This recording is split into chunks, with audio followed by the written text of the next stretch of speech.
But I will take this opportunity now to introduce our first speaker, who is the chief of the Charities Bureau, nominated by, or I guess actually appointed by, Attorney General Schneiderman in January of 2014. Jim Sheehan is responsible in that role for ensuring that organizations follow the law, for ensuring that organizations benefit the people they are intended to benefit. He is also, though, he's not just about cleaning up after spills. He's also been a terrific partner since his appointment in trying to help organizations understand how to avoid getting into trouble and how to understand the nature of responsibilities that move all the way from frontline service to, and most particularly to, the quality of board leadership and the ability of board leadership to understand the role that they have in protecting the public interest. So I'm delighted to welcome to the podium James Sheehan.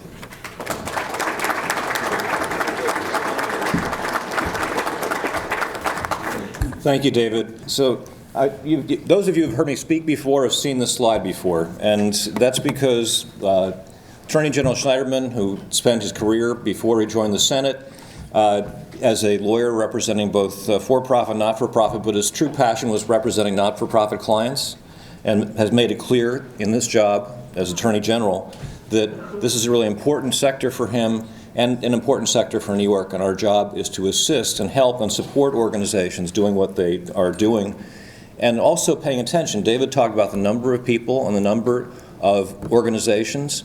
There's a combination of a grassroots connection with the people of the city of New York and the state, and a high level of sophistication and support from educational institutions, which we want to continue. And New York State, we talk about the sheer numbers, but we're also the largest state in terms of not-for-profit employment in the country. Even though 3 other states are now bigger than we are, New York, in terms of population, we're still the biggest in nonprofit. I want to walk through a little bit of what we do in the Charities Bureau. Most of you know this already, but before I do that, I have 2 commercials. All right. The first one is we have what we call the influentials list, which Karen Kunstler-Goldman, the Deputy Chief of the Charities Bureau, maintains. And to become an influential, all you have to do is give her your business card and agree to accept emails. And what we try to do is to send out information on a regular basis, telling people what's going on with charities generally and with us, and what regulatory and guidance stuff we have, so that you're sort of in the know when new things happen. And she does a very good job of that. But if you give her business cards, she's waving her hand now, easy to find, black and white, and away we go. The second commercial, when I was here last year, I talked about our intent to change our registration system. As most of you probably know, right now the way our registration system works is you prepare your IRS 990, and then you fill out 3 more forms and an audit report, and then you mail it into us. And then we have a staff of 30 people who take these things out of the envelope, cash the checks, send them off somewhere, and have them come back. And we met with the Australian Charities Bureau about a month and a half ago, and we're talking to them about how their system works. And it's sort of like, in some countries they skipped wires for telephones and just went straight to wireless. In Australia, they went straight to a very automated system, which requires very few people to manage it and reduces the burden on charities. So we have engaged a consultant to assist us in preparing these, in moving to that next level, figuring out how to work. And a number of people in this room have been asked about what they think it could do to work better. But we now need a person to run our new registration system. The person we had was promoted to another job. So if you know someone who wants to be part of changing the registration process for New York State, and Roop would be a nice place for them to come from.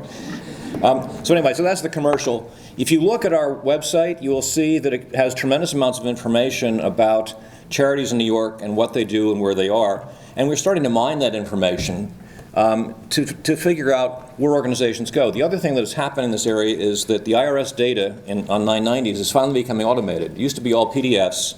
Within the next year, it's going to be automated. In the meantime, we're looking to see what kind of issues we can identify with charities in New York and assist them in moving forward. So one of the things we've done is there are about 100.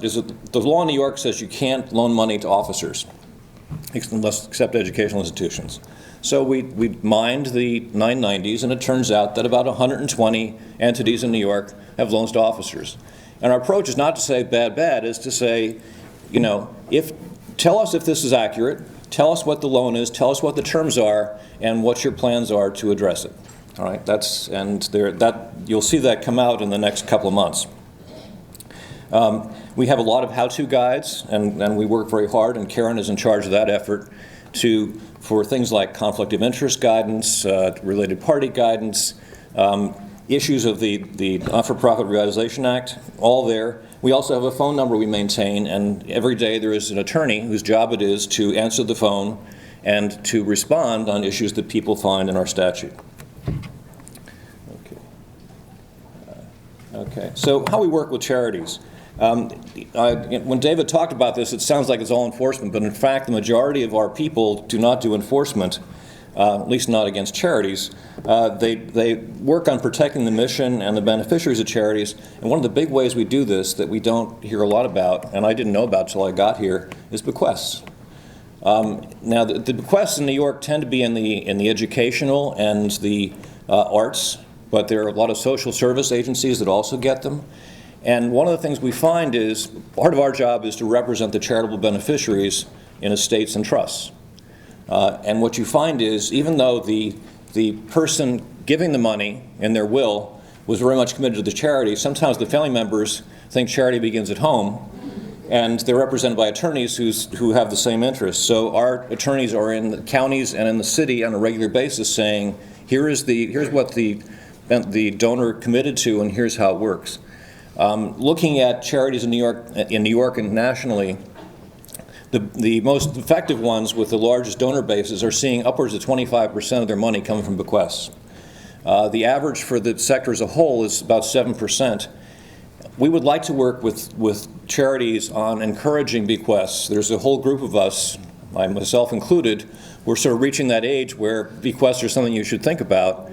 And having a coordinated program and then planning for it and then knowing about it are important. We also oversee fundraising, and that's primarily for there are abusive players in the sector who take 85% of the recoveries, and the bad guys do two things. One is they color the reputation of the sector because they're very aggressive telemarketers who won't take no for an answer. But the second thing that upsets me is they are, as one friend of mine calls it, fake-a-wish foundations, right? They imitate the best charities, so you can't tell whether it's the charity that you know and recognize or one that sounds very close. And so we're looking very closely at those. Transactions. We also oversee a lot of transactions. And one of the things that happens when charities own real estate, especially in New York and in Manhattan and Brooklyn, is that a developer comes along and says, I'll tear down your temple and in 3 days I'll rebuild it. And so what happens in that circumstance is the charity that is selling the property has to come to the Charities Bureau. And what we often find is you have a church or you have a small charity that's been around a long time, they've had no money, and suddenly the developer says, in 5 years you'll have $20 million in a new building. Well, that's great if it works. But very often what you see is the developer has no skin in the game. It's an LLC for one site. If it is successful, that's great, but basically they're using the charity as a bank, right? With no security and no guarantees. And we saw a number of properties and a number of charities after 2008 that got left with nothing, right? Because the developer knocked down the building and then walked away. And so when we work on those transactions, we want people to remember that we're not there to make your life miserable. We're there to say prudence is appropriate in that circumstance as well. The final task we have is prudent management of institutional funds, which is a statute that passed in 2010. Everywhere else has UPMIFA, uniform rules.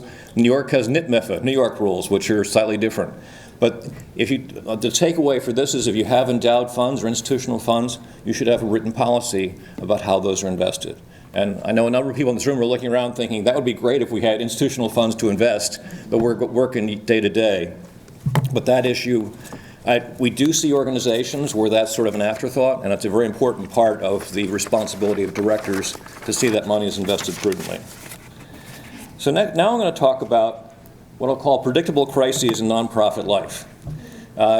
This is a difficult question because especially in the social services nonprofit sector, one of the things that you find is we all want to believe in the perfectibility of person kind, right? We want to think that if people fall down, they should be allowed to get up. And if you're talking about substance abuse or you're talking about other issues that are personal, that's one thing. But I do ask you to be tough and mean on one issue, and that is embezzlements. One of the difficulties we face in the charity sector is because there's so little money for administration that some of the controls that you'd have in a for-profit sector don't necessarily happen here because there's no money to pay for them.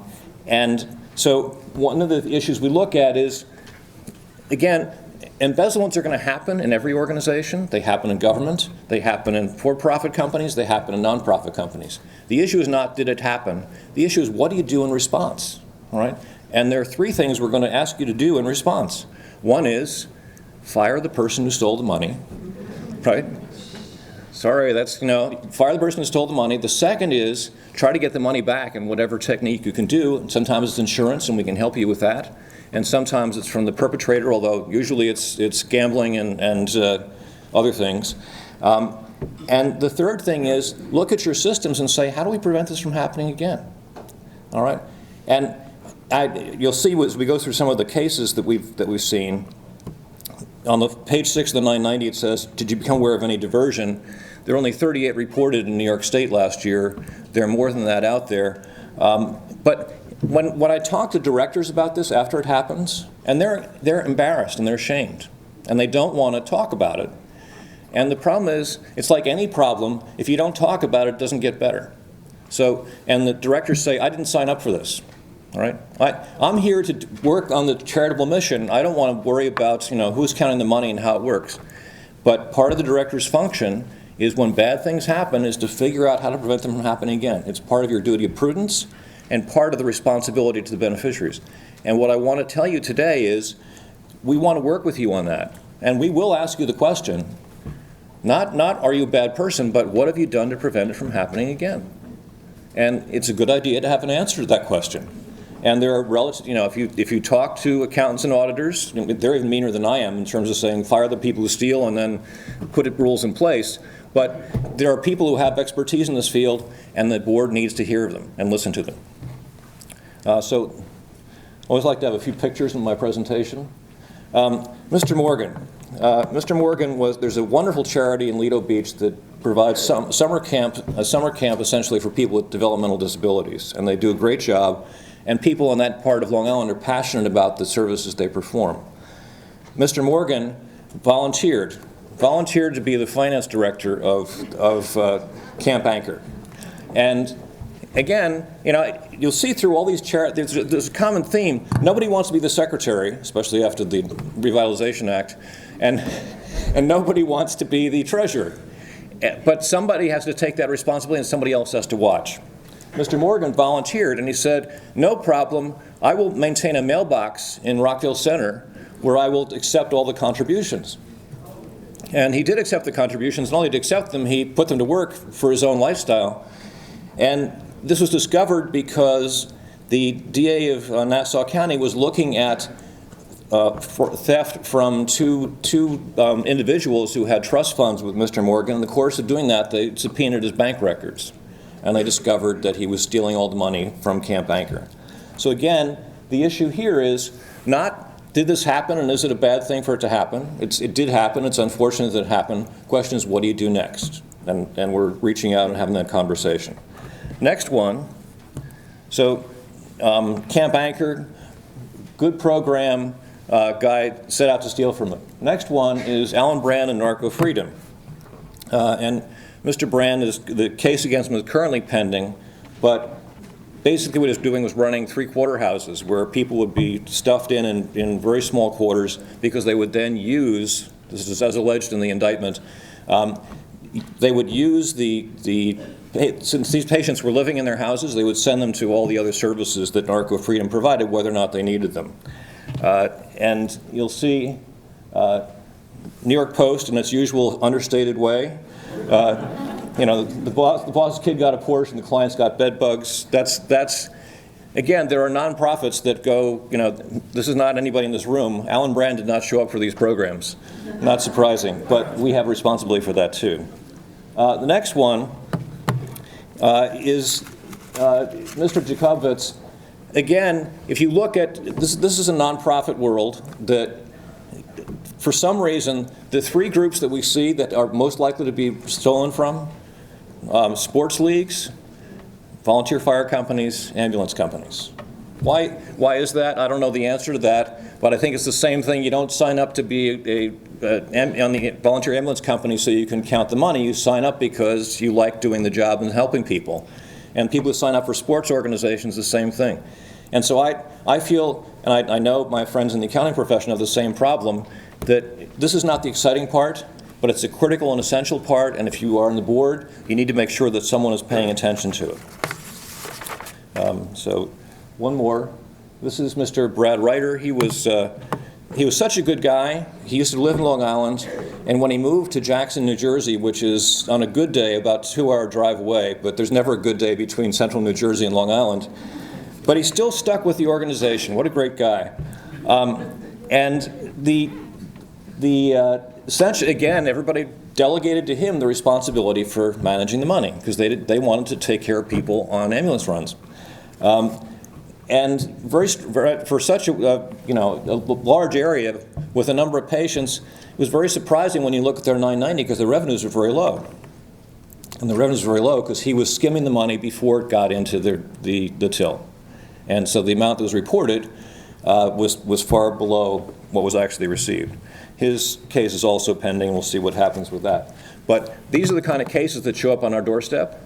And again, when we talked to the Belmore Merrick Ambulance Company, we reached out and said, this happened, it's a bad thing, what did you do about it? And they gave us a grocery list of each of the things they had done since then to address the problem. And that's the message we want to hear from not-for-profit boards and their leadership, that we see the problem, we're going to respond to it, here's how we plan to respond. And we want to help you in that, but there is a human temptation. I don't know if you've ever done this, but sometimes I get a letter from the IRS, and I stick it in the bin with the rest of the mail and say I'll get to that eventually because I know it's not going to be good news. I guess personally that's not a good thing, but if you're a director, it's a breach of your fiduciary duty, so you've got to open the envelopes. Okay. My next favor request. We had a case. Charity did the right thing. They did the right thing in reporting the theft to the DA's office here in New York. The DA obtains a conviction. During the investigation, the CFO gets a position at a second charity, right? Before the indictment is returned. After the indictment, he gets a position to the third charity, all right? So, question for you is, whose job is it to screen the new CFO? And what questions do you ask? This is, in the healthcare world, this is called credentialing. But when you hire new people, you need to ask the question. Here's the other side of that discussion, though. What do you say when your CFO is under investigation? And I don't have a good answer for this, so we talked to the leaders of a number of charities, and they said, here's the question you should ask us. Is he eligible for rehire? All right? Well, if you're under investigation for charities fraud, I would suspect you're not eligible for rehire. So that's the question, that's the answer. But I think it's important, let me just say, when I worked in Albany, one of the customs in state government is if you have somebody you really want to get rid of in civil service, you encourage them to apply at other agencies. So then when the other agency calls you up, I would never do this, of course, you say, wonderful employee will do a great job for you. Right? And so that person then moves on, and then the other agency is stuck with them. Of course, in the state system, sometimes they bounce back because they have a year of probation. But that happens. It's important not to do that, and the temptation to hope this person leaves and goes to work for somebody else is huge. But please don't do that. Please don't do that. Okay. So what do we want to happen in this? Act against the offender, report the embezzlement. Let's get some of the money back, and we want to help you with that. Fixing the risk problem after the fact. Okay, so next issue is looking at how do we evaluate charities? Not for us in terms of, we're not going to give you a grade. Some other organizations may give you a grade. But we look to see, when do problems happen? Well, what's the board and senior management look like? And there is a concern when the same people have been on the board for 10, 15, 20 years. And that's tough because they're very often strong supporters of the organization, and they are committed, and they are also effective fundraisers. But it's important to think about what other options you can have for those people besides just staying on the board. And I've been on boards where you know that after 6 or 8 or 10 years, you'll move out of that role and into another role which is relatively well defined. External disclosure and internal controls. When I go and look at a 990 and the audit, and the statement says, the audit hasn't come in yet, and we're still waiting, and I pick up the phone and call, and they say we're still waiting, and it's a year after the fact, those external disclosures are important. Short and long-range planning, you look, and this is part of what David talked about from Fran Barrett, which is 60 to 70% is going to be covered by the government, and you're supposed to get it from the tooth fairy for the rest. Not to be. It's very tough to do this short and long-range planning, but an awful lot of social service agencies that we see, they have long-term rents, they have long-term commitments, and they have a contract for a year. And in this area, you have to be able to say no, and that's very hard, right? Because the city comes to you or the state comes to you and says, we have people who are homeless, we have people who need health care services, we have work opportunities that we need to provide, and you're the only ones who can do it. So can you wait 6 months to get paid, and then we'll work the contract thing out.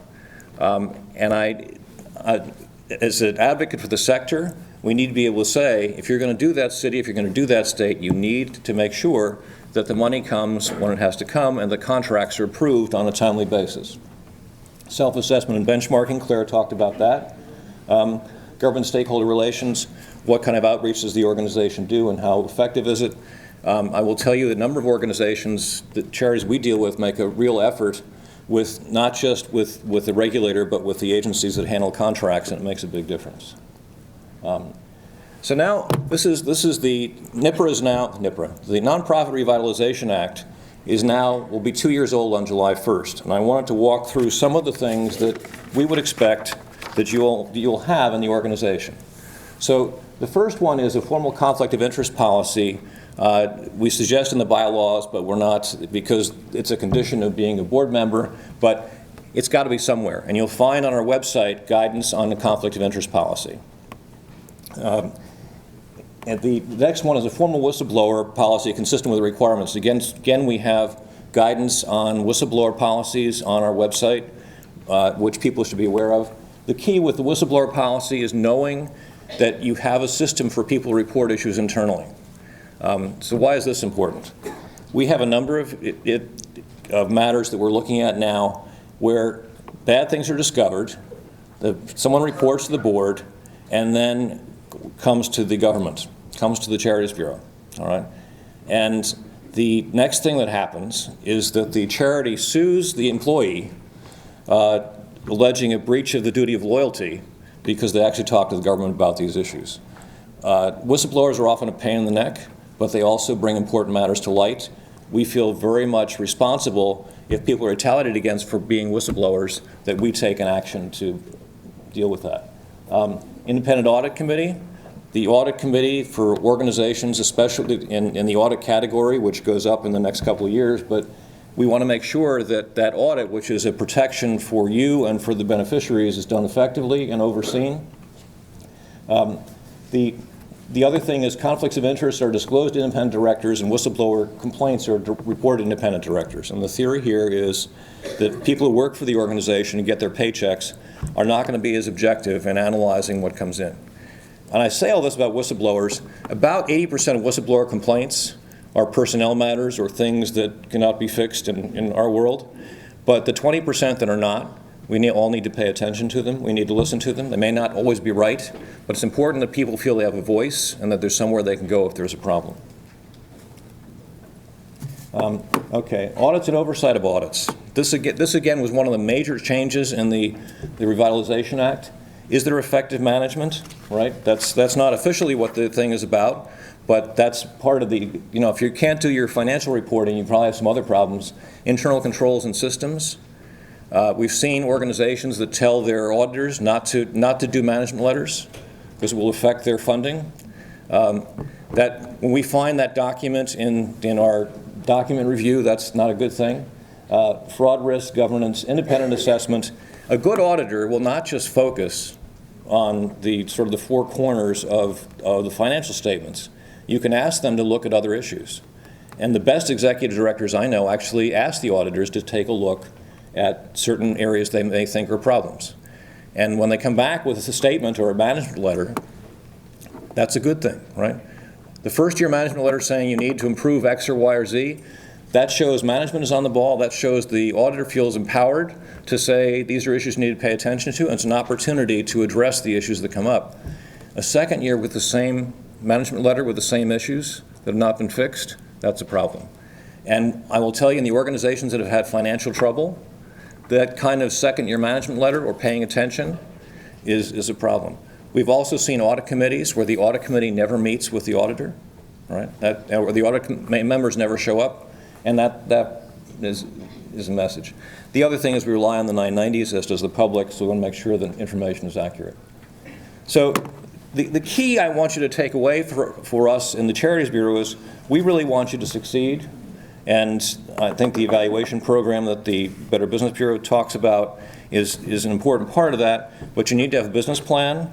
You need board members with independent members and who know the business plan, their mission, and their duties and legal requirements. And again, that's easy for me to say, but recruitment of board members is a hard task, and there are various ways to work with that, and we can talk about some of them. I know Nikon is doing some work in that area to assist organizations in recruiting board members. There are other organizations out there, Charity Strong soon, I think, will be doing the same thing.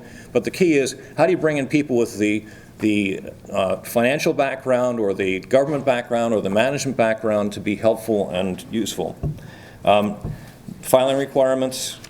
We do find organizations, we call them up after the deadline, and they say, oh, our auditors are busy. Okay, well that's yeah, but you've had, the year ended on December 31st, this is November 15th, or they said they don't want to do our audit anymore. Well, that's sort of a red flag that there's something else going on. And we want to make sure you have access to volunteer assistance or low-cost legal services, and I know this is a commercial, but we flagged Lawyers Alliance, which does a great job in this area. The other thing we try to do is make sure you have useful information that can assist you in the mission that you have. And so our website, we work very hard on, we got to work on presentation a little bit better, but in terms of substance, there's a tremendous amount there that will give you assistance in doing what the statute requires and making your organization more effective. We're also very conscious at the Charities Bureau that what you do is more important than what we do. We're a regulator. Our job is to assist and support. In New York State, the number of people who volunteer their services or work for those princely salaries that David talked about is amazing. The commitment, the passion is really a pleasure. And I teach a class once a year at NYU in administration of nonprofits. I did that last night. And I'll tell you, it is so exciting to talk to people who are going into this field. They're passionate about what you do. They're passionate about what they plan to do. They have ideas. They're conscious of some of the issues. Not all of them necessarily, but most of them. And it's very exciting to talk to a group of people, both here and there, where doing good is really what they want to be about. And so for that, I thank you. And we have time for questions, Claire? Oh, we do have time for questions. Thank you. We're running a little short on time, and there are more questions, I think, than we can have time for right now, but I'm going to ask a couple. One question is it legal for a board member to receive monetary compensation for coordinating a program sponsored by the organization? Okay, so the first issue, is it legal for the board member to receive compensation? The statute does not prohibit compensation for being a board member. The second issue, which is, can you pay them for coordinating a program? That's a related party transaction. So the statute does not absolutely forbid it, but what it says, if you're going to do that, you have to go through the four-step process to approve it by the board, right? So the four-step process is, what other options are there? And show that you've considered them. The second is that you decided that this is the best option and the best option in the best interest of the organization. I forget the third. The fourth is that you record that decision and the people who voted on it. So the statute doesn't forbid it, but you have to be clear that's really the best option for the organization. And there's guidance on the website. There is, yes. One last question, and I'm sorry that we can't get to them all. Who is responsible for ascertaining that the organization is in compliance with NIPRA? Okay, this is a great question. The person responsible for assuring that the organization is in compliance with NIPRA is first the executive director of the organization, right? They better be able to tell that they have a plan for compliance and here's how it works. The second group is the oversight group, the board of directors, and their job is to take a look and say the organization is compliant and here's the steps we need to get there. The third group, I would suggest, are the auditors and they're not responsible directly, but if they see significant violations, they should report it to the audit committee. Okay, I'm sorry we can't have more time for questions, but thank you very much to Bureau Chief Sheehan. Thank you, everybody.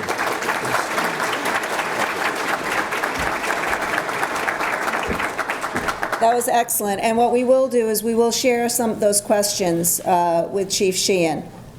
They might be some ideas for your newsletters, things like that. Again, I want to thank David Birdsell and Chief Sheehan for their inspiring remarks.